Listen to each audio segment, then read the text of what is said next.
Hola, buenas tardes a todos y bienvenidos un domingo más a este espacio En Libertad que organiza Jóvenes en Libertad. Este domingo lo vamos a dedicar a hablar de la educación y de los retos que presenta para toda la comunidad educativa este momento de pandemia. Con nosotros esta tarde para hablar de estas cuestiones está con nosotros Alex Cortés, que es estudiante de Derecho, también ha sido miembro del Consejo Nacional de Estudiantes. Hola Alex, ¿qué tal? Bienvenido también Eduardo, que es Eduardo López, economista y experto en gestión pública, y eres secretario de la Asociación de Red TDA, que acabáis de ganar un premio afectivo efectivo. Enhorabuena también por ese premio. Y por último, que no menos importante por ello, Carlos López Ariztegui, que ha trabajado muchísimos años en una multinacional tecnológica y que ahora está dedicado a la consultoría y a la docencia. Muchas gracias a todos por estar con nosotros aquí este domingo. Muchas gracias, Irene.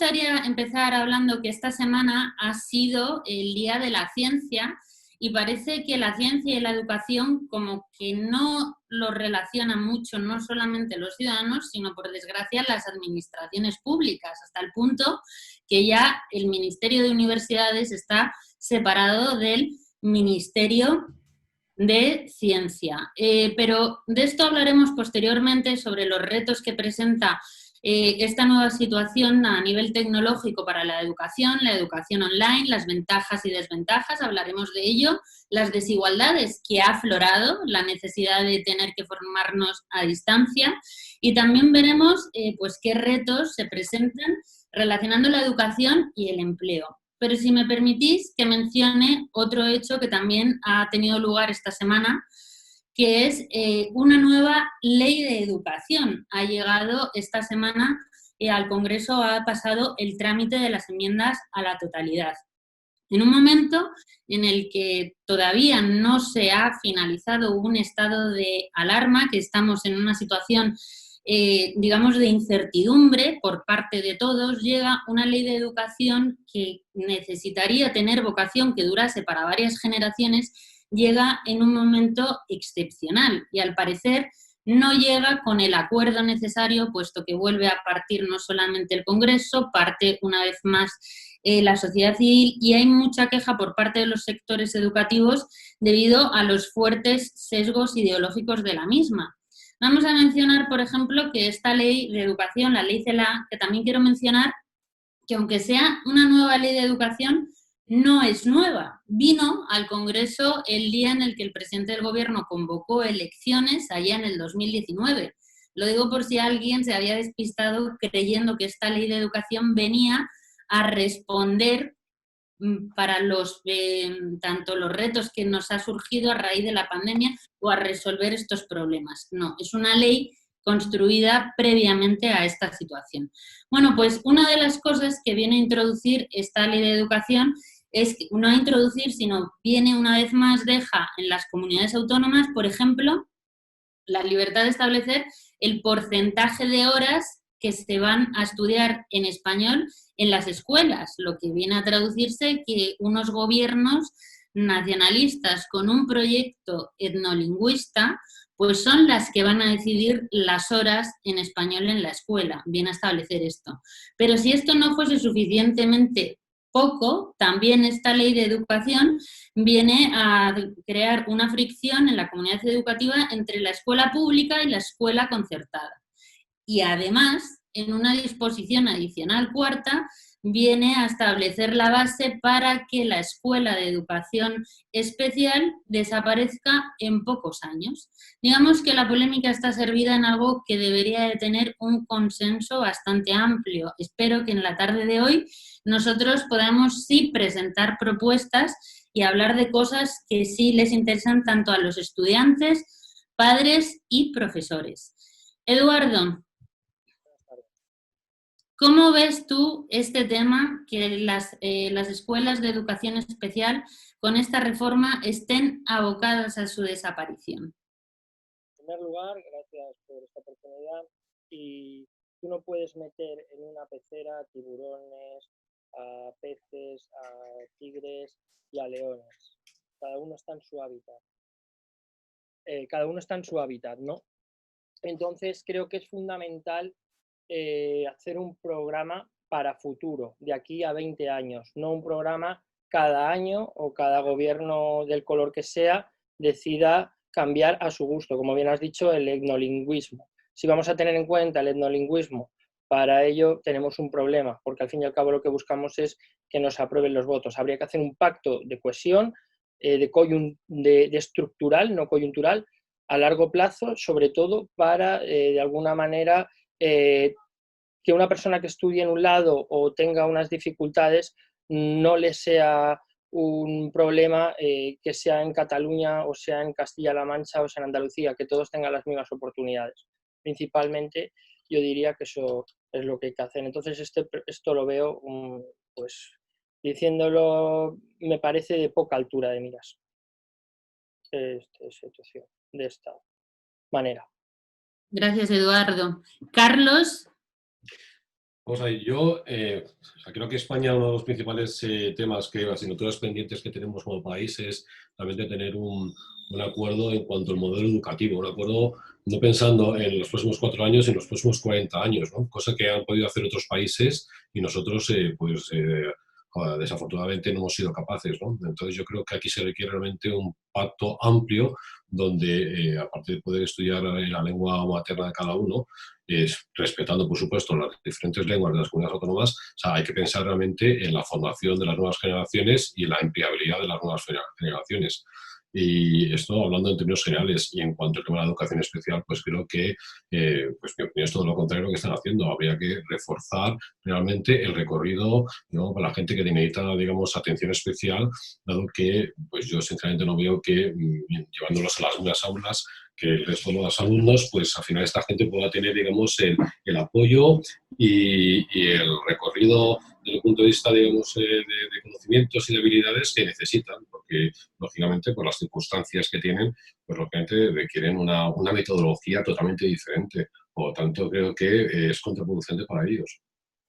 Sí, que si no tuviesen ya suficientes dificultades como para ponerse... Habría que potenciar ese recorrido y además, bueno, pues apostar fuertemente a largo plazo. Haya mismo iniciativas tecnológicas orientadas realmente a facilitar el desarrollo de conocimientos y habilidades de gente con problemas y, lógicamente, requiere una estrategia totalmente independiente de lo que es la educación general. Vale, muchas gracias. Alex, ¿quieres comentar? Sí, muchas gracias también por invitarme. Yo comparto pues lo que han estado diciendo mis compañeros, ¿no? La importancia al final de que la educación se tome en serio y sobre todo porque nos estamos jugando al final la formación de las futuras generaciones. Por eso yo creo que es importantísimo pues un gran pacto por la educación, pero desgraciadamente no, pues ahora tenemos un gobierno que nos estamos empezando a acostumbrar a la superioridad moral de la izquierda, de los comunistas, de los podemitas, de los independentistas, ¿no?, que tienen una alergia a todo lo que es la libertad y especialmente la libertad de elección del centro educativo. Y yo creo que eso es fundamental. Yo, por poner una serie de datos, el 83% del alumnado con necesidades educativas especiales está escolarizado en centros ordinarios, pero sin embargo, el 17% de estos alumnos, es decir, 35.190 estudiantes, están en centros educativos especiales, con lo cual el gobierno, con esta ley, lo que quiere es excluir a nada más y nada menos que 135.000 estudiantes, que es una auténtica barbaridad. Sí, no es desde luego una ley de consenso, que era lo que mencionaba al principio y que también mencionaba Carlos, que este tipo de reformas requieren que menos que un consenso con las personas también afectadas, ¿no? Bueno, si os parece, vamos a hablar de una transformación que hemos sufrido también todos estos últimos meses, que ha sido la llegada de la educación online, que ya estaba, pero debido al tema de la pandemia, todo el mundo, de una forma muy acelerada, ha tenido que adaptarse a esta nueva situación. Y también esta nueva situación ha hecho que todos descubramos pues ventajas de la misma, puesto que bueno, la educación online ofrece ciertas cosas que no ofrece la presencialidad, pero también desventajas y cosas que sí que se deben de recuperar. O quizá un modelo mixto sería el mejor. También han aflorado una serie de desigualdades a raíz de lo que se ha venido a denominar la brecha tecnológica, que también me gustaría que mencionásemos si únicamente el hecho de tener un aparato en casa es el que ya va a solucionar estos problemas que ha puesto de manifiesto. Carlos, tú con tu experiencia como docente, además que has tenido que adaptarlo todo y de forma muy satisfactoria, ¿cómo ha sido tu experiencia? ¿Qué ventajas, inconvenientes ves? Pues mi experiencia ha sido muy positiva, y a pesar del esfuerzo que ha significado el tener que convertir, digamos, todo lo que es, no solo los contenidos, sino la metodología, cambiarla, o sea, del modelo presencial al modelo online, ¿no? Yo creo que aquí hay una gran oportunidad y además estoy de acuerdo con lo que has comentado antes, Irene, o sea, vamos a, creo que a un modelo mixto o híbrido, es decir, por lo menos, digamos, durante el próximo año estoy prácticamente seguro, ¿no? Donde al final esto va a obligar a todo el sistema pues a un ejercicio de salir de la zona de confort, o sea, la zona de confort por parte de la administración en cuanto a flexibilizar pues, algunos de los procedimientos, algunas de las normativas educativas, la zona de confort de los profesores, porque van a tener también que, de alguna manera, cambiar la metodología. Esto creo que además es la parte más importante desde mi punto de vista, ¿no? O sea, creo que es la oportunidad también para implementar metodologías que se están utilizando ya, sobre todo en las principales universidades del mundo, ¿no? Como el aula invertida, ¿no? Es decir, que el alumno, y me refiero más sobre todo a alumnos ya de la ESO, de bachiller, ¿no? Igual que en la universidad, es decir, vayan a clase, como se dice ya, estudiados, es decir, o sea, el alumno trabaje antes de ir a clase de los contenidos fundamentales y la clase sea un lugar donde, lógicamente, digamos, el profesor invite a los alumnos a resolver retos, a participar en debates, a puestas en común de los contenidos y, de alguna manera, elevar un poco, digamos, o conseguir, digamos, una elevación del aprendizaje, ¿no? En la clase, de alguna manera, con la ayuda del profesor y el profesor como coach de los alumnos, ¿no? Entonces creo que es un modelo que se está siguiendo ya en muchas universidades y creo que es la gran oportunidad de implementarlo aquí en España. La parte de infraestructura, como has comentado, es importante. Lógicamente yo tengo algunos datos que he visto, bueno, pues prácticamente el 90% de los hogares españoles tiene conexión de banda ancha, más del 85% tiene ordenador, que lógicamente hay que facilitar que todos los estudiantes tengan acceso a la infraestructura y luego hay que facilitar realmente el cambio de metodología, la formación de los profesores y luego también, bueno, pues para muchos alumnos también hay que sacarles de su zona de confort. Yo que doy clase en escuelas de negocio, alumnos seniors, pues la mayoría se han adaptado, pero también te encuentras sorprendentemente alumnos que les cuesta realmente adaptarse al método, cuando el resultado realmente es muy bueno, ¿eh? Es decir, o sea, sí, al final todas las piezas del puzzle encajan, ¿no? Entonces yo creo que hay una gran oportunidad para cambiar, pero se requiere por parte de todo el sistema, administraciones, profesores, instituciones y alumnos, entender que este modelo realmente, bueno, pues nos va a favorecer a todos, y en particular al alumno y digamos, los objetivos de aprendizaje, que es lo más importante. Muy, muy de acuerdo, porque ofrece cosas bastante buenas la formación online, pero creo que cuantos más años se va teniendo el alumno, más ventajas te puede aportar y para los más pequeños sí que es cierto que más educación presencial. Es un poco ahí. Yo creo que a partir de los 15, 16 años se puede ir realmente a un modelo híbrido. Por debajo, tengo mis dudas. Creo que la formación presencial es más importante. Pero habrá que buscar soluciones intermedias porque si realmente vamos a tener, digamos, el distanciamiento social nos va a obligar a tener menos alumnos en clase y no va a ser posible, hay que buscar fórmulas híbridas. Total. Pues muchas gracias. Alex, ¿tú cómo has visto, has estado viviendo esta pandemia? ¿Te han adaptado a la formación online? Sí, justamente, bueno, nosotros justo al acabar, yo en mi caso que estaba acabando la carrera, ¿no? Hemos visto como todos los estudiantes, cómo hemos pasado de un proceso totalmente presencial a un modelo online, ¿no? Bueno, yo creo que el modelo online y la educación online pues tiene una serie de ventajas y también una serie de inconvenientes, ¿no? Como ha comentado Carlos. También yo creo que es bueno diferenciar un poco en qué etapa educativa puede ser buena más la educación online y en qué etapa puede ser mejor la educación más tirando hacia presencial, ¿no? por poner un ejemplo, yo creo que uno de los inconvenientes grandísimos de la tecnología online es la brecha digital, la falta de recursos y de conexión. Tenemos que también recordar sobre todo a las zonas rurales, ¿no? Donde muchas personas pues, no tienen una buena conexión a Internet. O, por ejemplo, familias, ¿no? Que tienen pues 4 o 5 hijos y a lo mejor tienen solo 2 o 3 ordenadores, ¿no? Entonces no pueden acceder todas las personas siempre que quieran a la educación.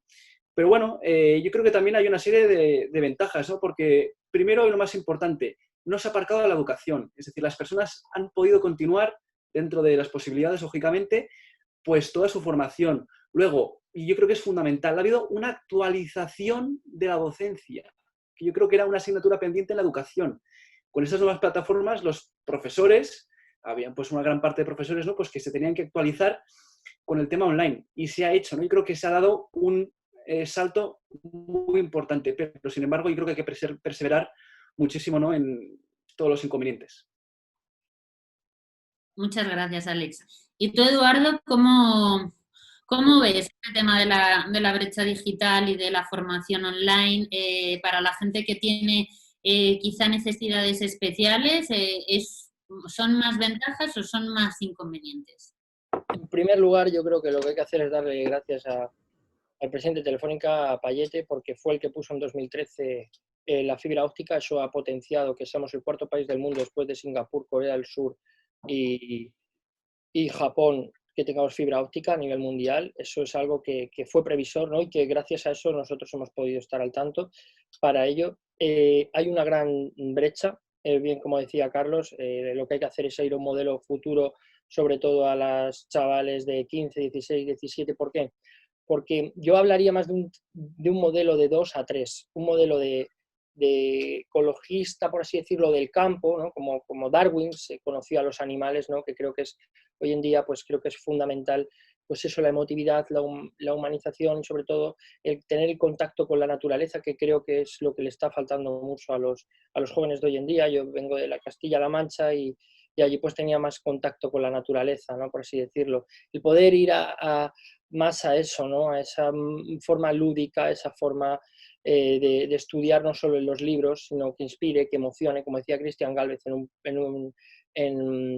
un vídeo de BBVA, decía, Da Vinci, sal ahí, juega, vamos a ver qué desarrollas, que desarrollen respecto, porque todo un niño con características como que tenga características especiales, no lo puedes tener 6 horas, 8 horas sentado en un pupitre, pero ni en casa ni en el otro lado, porque es así, o sea, hay que entender. Entonces hay que ir a un modelo de 3, un modelo donde se trabaje con la naturaleza, un modelo donde se trabaje con la tecnología y un modelo sobre todo presencial, porque el contacto humano, el tener contacto,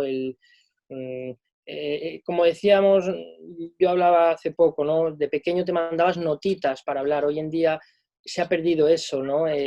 Lo haces, a lo mejor lo hacen por WhatsApp los chavales hoy en día en clase, no lo sé, pero esa manera de empatizar, de conocer la relación es importante. Ok, sí, Alex, dime. Sí, yo también quería añadir una serie de cosas que yo creo que es muy importante, ¿no? Por ejemplo, hablando de las enseñanzas especiales, yo creo que, por ejemplo, pues estos niños necesitan un acompañamiento mucho más grande, ¿no?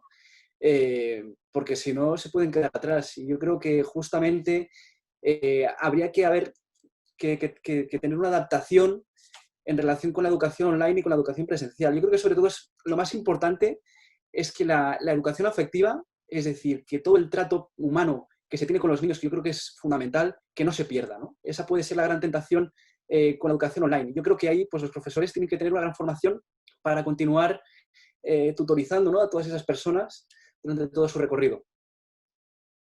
Pero en la edad universitaria, sin embargo, ya digamos hemos pasado esa etapa, sí que la formación online puede ayudar a que unos alumnos vayan a una velocidad distinta de otros, que puedan, digamos, un alumno sacar su mayor potencial, cosa que antes a lo mejor en una educación únicamente presencial no era. ¿Cuál es tu experiencia, Carlos, en esto? ¿Cómo lo has visto?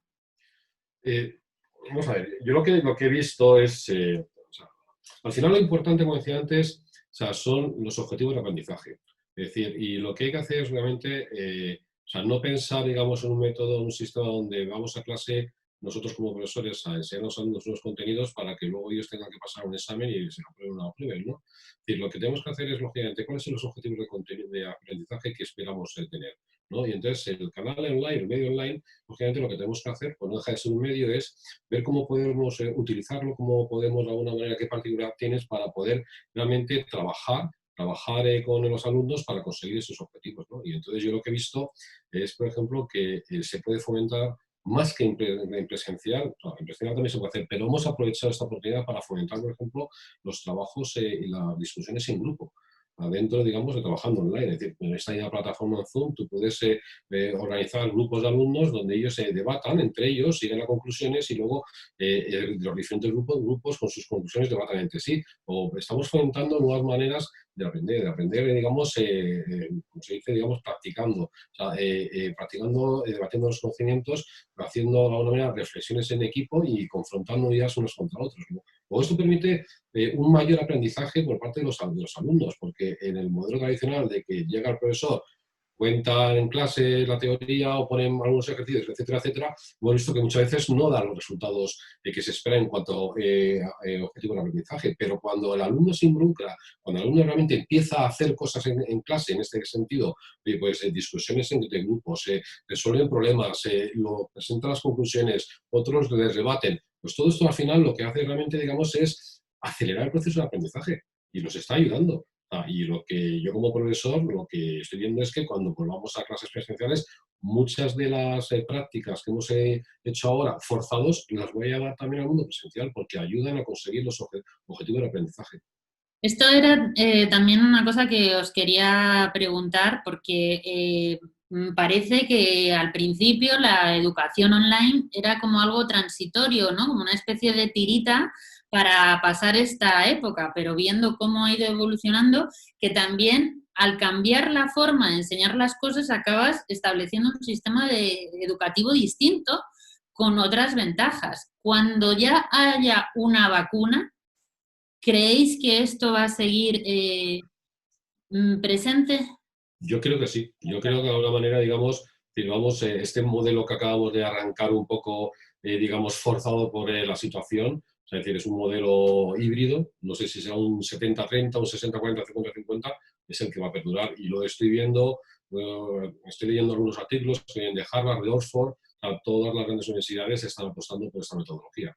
Y yo creo que es una gran oportunidad y creo que va a ayudar al alumno para realmente alcanzar esos objetivos de aprendizaje y además, digamos, el empezar también, digamos, a trabajar de una manera que es lo que también se está haciendo en las empresas, trabajo en remoto, que tú tienes participación con equipos virtuales con personas en 4 países diferentes y tienes que entrar en esta dinámica. Yo creo que esto ha llegado aquí, digamos, como para cambiar el modelo y además creo que es muy positivo. Vale, pues vamos a pasar ya al último tema, que creo que ya nos vamos quedando sin tiempo con los problemas que hemos tenido el señor al principio.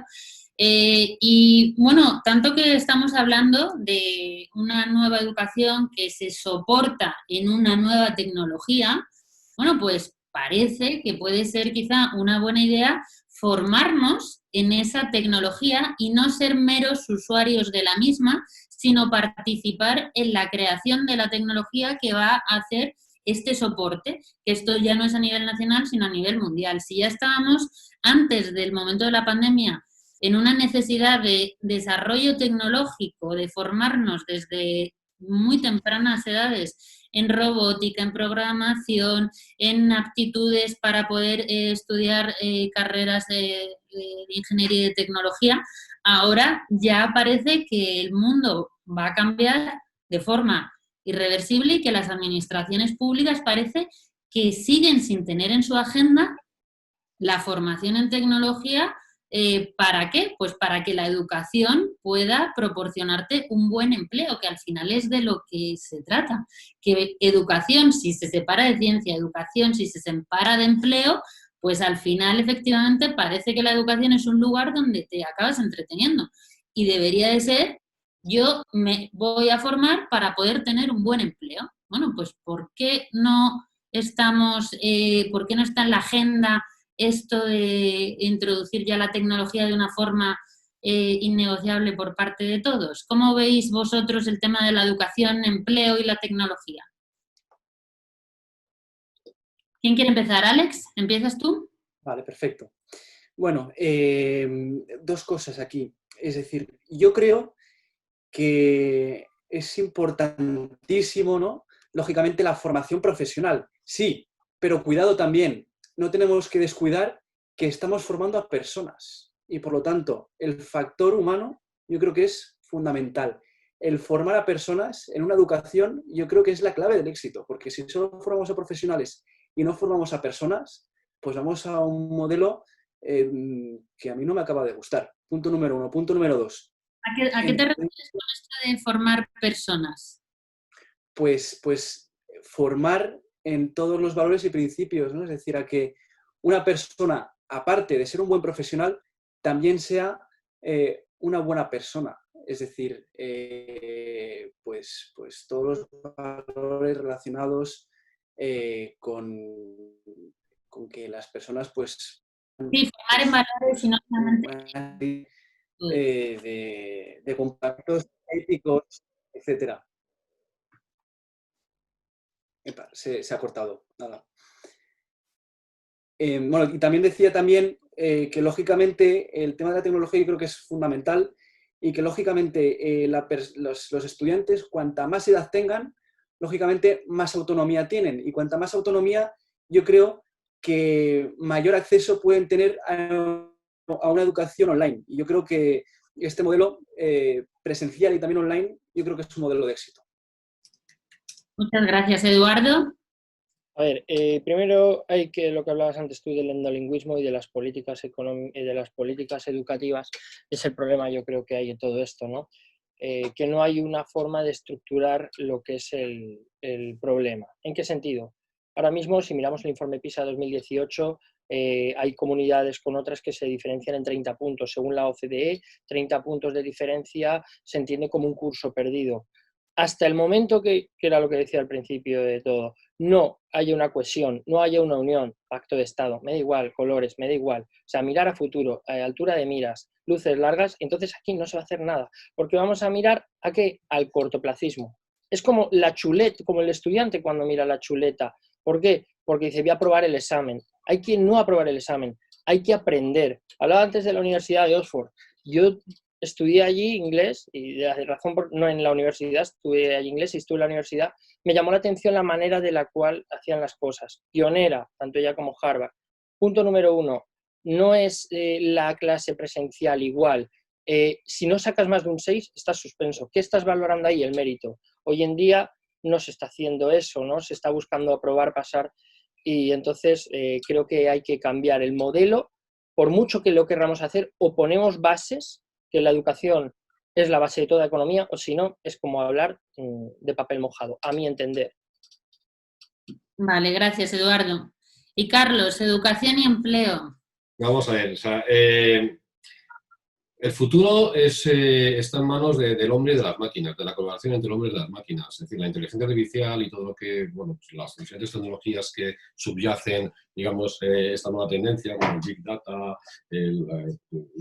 toda la parte de programación, etcétera, etcétera, digamos, la formación tiene que ir encaminada a que el hombre tiene que gestionar un futuro donde, digamos, tenemos que interactuar con las máquinas. Por lo tanto, tenemos que aprender el lenguaje de las personas. El lenguaje de las personas es lo que normalmente aprendemos en la escuela y, por supuesto, tenemos que ahondar en todo lo que es la parte, digamos, también de valores y la parte también de habilidades, ¿no? Pero también tenemos que profundizar en todo lo que es la parte de aprender el lenguaje de las máquinas. Es decir, las matemáticas son fundamentales y aprender a programar desde edades muy tempranas es fundamental, con independencia de que luego se elija el recorrido hacia ciencias o hacia letras. Una de las cosas que estamos viendo hoy en día, por ejemplo, en el desarrollo de aplicaciones de procesamiento de lenguaje natural con inteligencia artificial, es que faltan gente con experiencia en filología a filólogos realmente para ayudar realmente a programar a las máquinas. Por ejemplo, se está trabajando mucho también en soluciones para el tema de procesamiento de información para el mundo del derecho. Pues igual, falta gente, digamos, con conocimientos en derecho y que también tengan conocimientos en programación. Por lo tanto, la educación tiene que fomentar, digamos, aparte del tema de habilidades personales, pensamiento crítico, comunicación, trabajo en equipo, diversidad, también el lenguaje de las máquinas y el lenguaje de las personas, porque el futuro está en la colaboración entre hombres y máquinas. Vale, pues muchas gracias. Vamos a dejarlo aquí. Gracias por vuestras aportaciones a las reformas que tiene que tener la educación. Yo sin duda creo que una educación que no vaya encaminada a una empleabilidad y una tecnología, pues es como aprender idiomas hoy en día.